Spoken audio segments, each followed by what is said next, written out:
Well, everyone, we have some great news today regarding the Nintendo Switch 2. We have a developer coming out and actually praising the hell out of the Nintendo Switch 2 system after putting a pretty major game on it. We have some updates actually coming to a game that previously has released on Nintendo Switch 2 and now is even better after already being praised for being an absolutely amazing job for, just done to a game that people didn't even think could run on Switch 2. So that's exciting. We have some updated Famitsu sales, but beyond that stuff, that's kind of like standard fare news. We actually have a couple new trailers today, including a brand new overview for Pokemon Legends ZA and a new look at something in Kirby Air Riders. That's right, marketing is ramping up for the holiday releases, everyone. And no, I did not forget, today is the release date of Super Mario Galaxy 1 and 2 for Nintendo Switch, and then obviously with the free upgrade patch for Nintendo Switch 2. I know a lot of you guys are probably playing it right now. Again, as I've said before, I will not be buying the games for myself, but we did do a giveaway. I'm still waiting for those the winners to confirm, so that's why nothing's been announced. But speaking of giveaways, we do have a couple going on right now. We're giving away 3 copies of Age of Imprisonment. You can enter down in the link down in the pinned comment or the description. And we're also giving away 5 copies of Kirby Air Riders. That's right, both of those are Switch 2 exclusives. They're dropping in November. We have links down below to enter. Let's go ahead and get to our first story.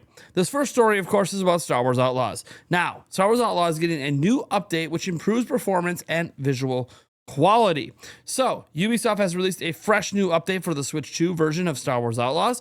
Pretty much a patch, as you can see from the patch notes. However, the main thing is this software update further improves the game's performance and visual quality when played docked and in handheld. The new Star Wars Outlaws update also brings a number of bug fixes. So, it improved K's movement under certain conditions to look better. It improved the stability and performance. Graphics-wise, they fixed a flickering issue with the rocks on Tatooine. They fixed an issue with some scenes that would not display correctly when using the cinematic 221:9 display mode. They fixed some broken textures, fixed an issue with flickering when using game chat, fixed massive eyes, one of the characters, improved textures and mountain ranges when viewed from a distance, improved texture quality when resuming the game after a transition, improved sand and dust clouds visual quality, improved space graphics and shadows around in Trailblazer. For the UI, they fixed an issue with flickering in the equipment menu, they fixed an issue with directional button icons, fixed an issue with distant NPCs that could not be tagged when viewed through the electro binoculars, fixed an issue where hyperspace destinations from the story packs could appear on the jump list during Syndicate quests, fixed an issue where the speeder tutorial could be completed by using the incorrect button prompt, and they fixed an issue where localized text could overlap in some menus. They also improved progress tracking for unlocking the Ubisoft Connect challenges, and there's some story spoilers here, so kind of beware here. Main quest, they fixed an issue where the next objective would not load if K died before reaching the tower during Outlaws, fixed an issue with NPCs during Breakout, fixed an issue with the stationary TIE fighter during Jabba's favor, and they fixed an issue with the hired gun NPC character model that wouldn't load fully during the Legacy quest. And then with the Pirate's Fortune story pack, they fixed an issue where the game could crash when interacting with the Raven 6 arcade machine when in the Hauler's Keep and Kepi system. So there you guys go. It's always nice to see, though, a game that was already really praised and probably has sold pretty decently well on Switch 2 get these continued patches and updates. Obviously, we would prefer if the bugs just never existed, but yeah, we know that's just not how reality works. That said, this is how reality works. We have a brand new trailer showing off a brand new track in Kirby Air Riders. This is posted on the official Kirby Air Riders Twitter account. If you guys didn't know there was one, yes. It says, watch Mr. Sakurai play through the Mount Amberfall course in this video overview. Again, you can listen to Sakurai talking through this, of course.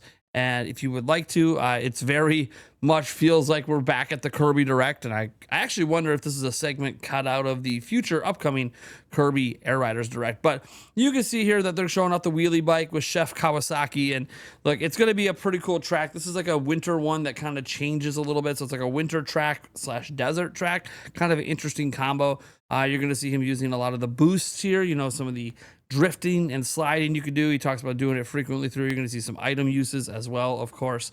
This is a brand new track that was not previously shown. Obviously, again, you want to see the best quality of this. You're going to want to go try to find it yourself on Twitter. We'll put a link down below. Maybe there's a version on YouTube as well. I happen to see this on Twitter, which is why we're showing it. Twitter has compression issues and lots of stuff with videos. It's actually one of the worst places to watch game trailers. But it's here, and look, it's looking pretty good. You can see obviously the fire ability now going to town. He's going to have this one for a bit. You show that the track actually diverges there. It says if you have a flying type machine, you can actually go to the top part of the track instead of the bottom part, showing that there are alternate paths depending on what you're using, and obviously your available skill level when you're playing the game, showing that there is some strategy involved with the tracks, even though, yes, you can't really fly off the tracks and all of that like Mario Kart. This isn't Mario Kart. To be very clear, this works very much like the original Kirby Air Ride did, except obviously this is a sequel game and obviously has brand new tracks, brand new characters, brand new lots of things, to be honest. City Trial is obviously what we saw the most of, but this is showing races and showing his special right now, tossing out those hot meals. I don't know what the hot meals do. You kind of sort of runs into one, but I don't know if he's really impacted by it because it's his special. Maybe it's just a way to hit people, but he's been in first place. So because he's in first place, it's possible the special really wasn't that useful, but he just did one lap and it was short, but hey, pretty cool. It's Mount Amber Falls course. Again, this game is going to be available coming up here on, was it November 20th? So yeah, we're giving away 5 copies, of course, just to remind you of that. You can go down to the link in the pinned comment or the description. Next up, we got to get to another game trailer. This one's actually for Pokemon Legends ZA. There's a 6-minute overview trailer. And what I want to do here is just kind of watch the trailer and react to it with you guys, because this is arguably the biggest game for Nintendo coming out this holiday. We see them obviously using that ability to kind of glide a bit to get over to the next building. We're seeing Pokemon coming out there. Obviously, the logo popping up.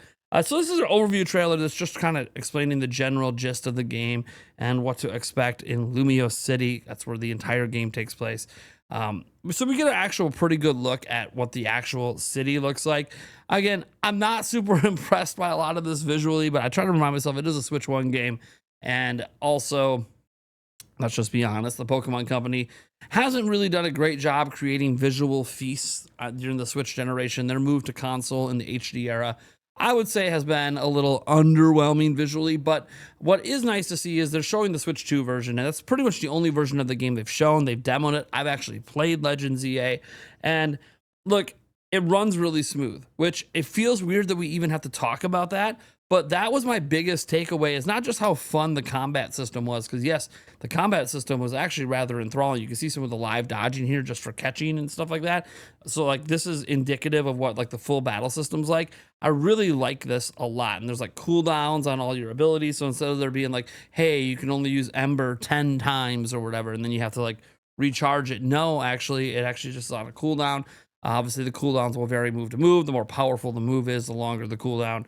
You kind of catch the drift. There's some strategy here to the battle system, and I really like it. But setting the battle system aside, my biggest takeaway when I played the game was just, yeah, it runs really well. Like 60 FPS, smooth, no frame drops kind of well, at least from what I was able to tell. Maybe there are frame drops, so I don't know. It's a Switch 1 game running on Switch 2.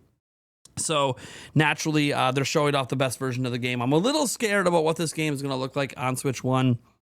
You know, I think that's fair if you consider the performance of Scarlet and Violet. I know Legends Arceus had some performance issues, but they weren't nearly as bad as Scarlet and Violet. So there's a lot going on in this game. So you wonder a little bit if the reason they're only showing the Switch 2 version, the reason they're bundling it with Switch 2 is because they know the game is a little rough. What I will say though is I do wonder if how well this game runs on Switch 2, if they're possibly setting the expectation that they want to be 60 FPS for Pokemon games moving forward on Switch 2 specifically. I would be all for that, and I can handle a lower visual quality if we're going to get that smooth 60 FPS experience in Pokemon moving forward. I hope that this is not just, hey, we're just taking a Switch 1 game, putting it on Switch 2, and we make a Pokemon game just for Switch 2. We're going to go back to inconsistent 30 FPS with multiple drops all over the place. I really hope that's not the case. I hope they stick with this. Again, they don't use that complex of an art style. They don't use anything crazy. So I feel like 60 FPS is like what we should have been expecting, even during the Switch era, if I'm completely honest, let alone right now. But you're seeing a little bit of differences with some of the buildings here. The inside of the buildings, I think, look okay and acceptable and fine. See outside of the buildings using all these flat textures. I mean, look, there's more textures and more stuff, and there's just more 3D-ness going on when you're inside the buildings than on the outside of the buildings, which is why the inside of the buildings to me don't look too bad here, as you're meeting some of the characters of the game, of course.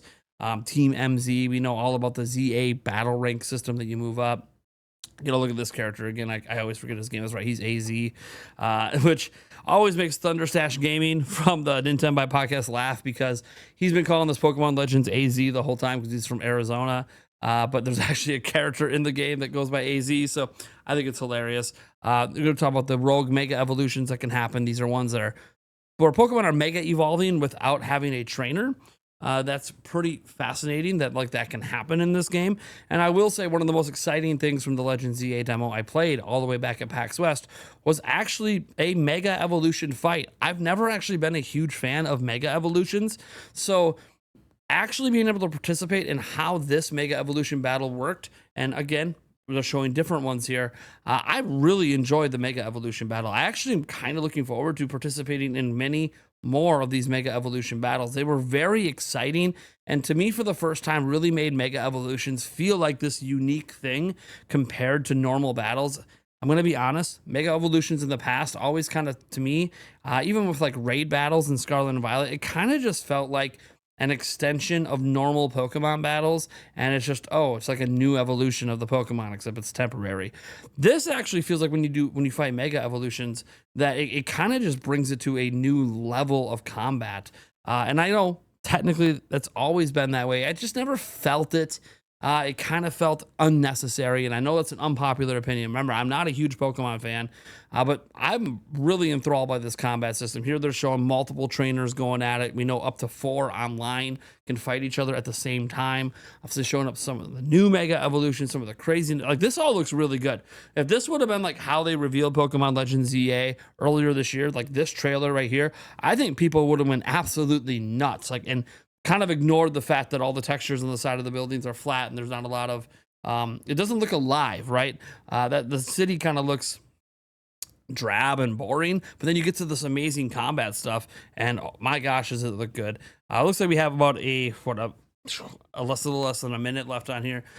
They're showing a Switch 2 edition as they highlighted up here, but also reminding people it's on Switch. We'll see if we're going to see some actual Switch footage here, or if they're only still going to be showing Switch 2 footage, which seems to be all they've really showcased since then. Again, they even take the Switch 1 off the damn screen. So they're heavily emphasizing it. They do bring it back up. Are they going to show Switch 1 footage? Are you going to show it? I got a feeling you're not going to. No, you went back to Switch 2, and then you're just saying you could play the Switch 1 version on the Switch 2, but you got to buy the upgrade pack, which is sold separately. I'll obviously be getting the Switch 2 edition of the game. So yeah, again, they still are not showing Switch 1 footage. I'm not really surprised. Look, the best version of the game's on Switch 2. They're really heavily pushing the Switch 2. So take that for what you will. Now we got to get to our next story. This one actually deals with a director, I believe, or at least a game developer, talking glowingly about the Nintendo Switch 2. And this has to deal with Square Enix. Obviously, we know they're bringing Final Fantasy VII Remake over, and this is the director Naoki Hamaguchi, who talked to Automation. A couple of quotes here I think are interesting. So he says, "I believe lighting is the crucial factor in terms of graphics quality and expression in this day and age."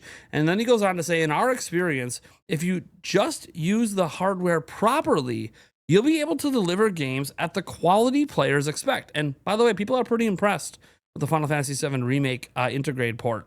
And it says, "All in all, my honest opinion," and he's saying this is his honest opinion, "is that Nintendo Switch 2 is a truly amazing piece of hardware." So that's a headliner there. The amazing piece of hardware.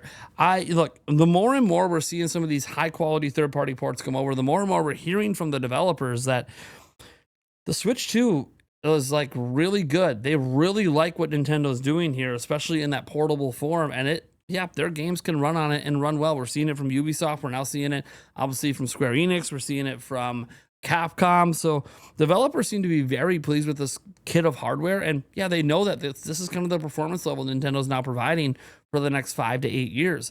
That seems to be really pleasing a lot of people. And you know what's probably pleasing Nintendo? How well Switch 2 continues to sell consistently in Japan, despite not having any major games come out recently. And even this week, where a major game came out that favors PlayStation and Silent Hill F, Nintendo Switch 2 is holding strong in Japan. Famitsu sales came in, and I said this week, I really meant last week, that's how these sales work. And you can see Silent Hill F is the #1 seller at 57,475. So you might think, man, there must have been a boost to PS5 sales. Not really. You can kind of see at the bottom already, number 3 at 11,597. That said, we see Mario Kart World at number 2 at 35,000. And I want you guys to note the discrepancy between that and the actual Switch 2 sales, because yes, not everyone is buying the bundle. People are buying the Switch 2 edition on its own. And then we're obviously seeing EA Sports FC at number 3. That's a brand new release last week. Then Altair Resolariana. I suck at pronouncing these names, man. 9 RIP sequel. Altair Resolariana for PS5 coming in there. Donkey Kong Bonanza. EA Sports FC for Switch, and then we're seeing Sonic Racing Crossroads, which was a new release, only appearing on this list for Switch, and then we're seeing Minecraft as well. Remember, the Switch 2 version of Sonic Crossroads has not actually released yet.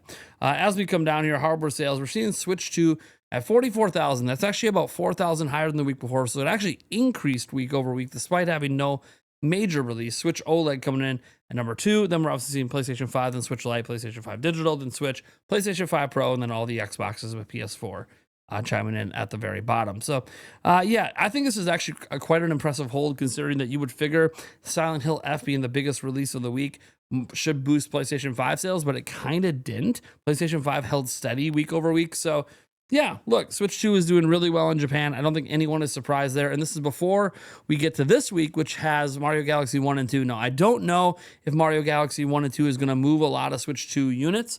We'll have to see if that 4K, raw textures, like it's literally native, is a selling point for people to buy a Switch 2.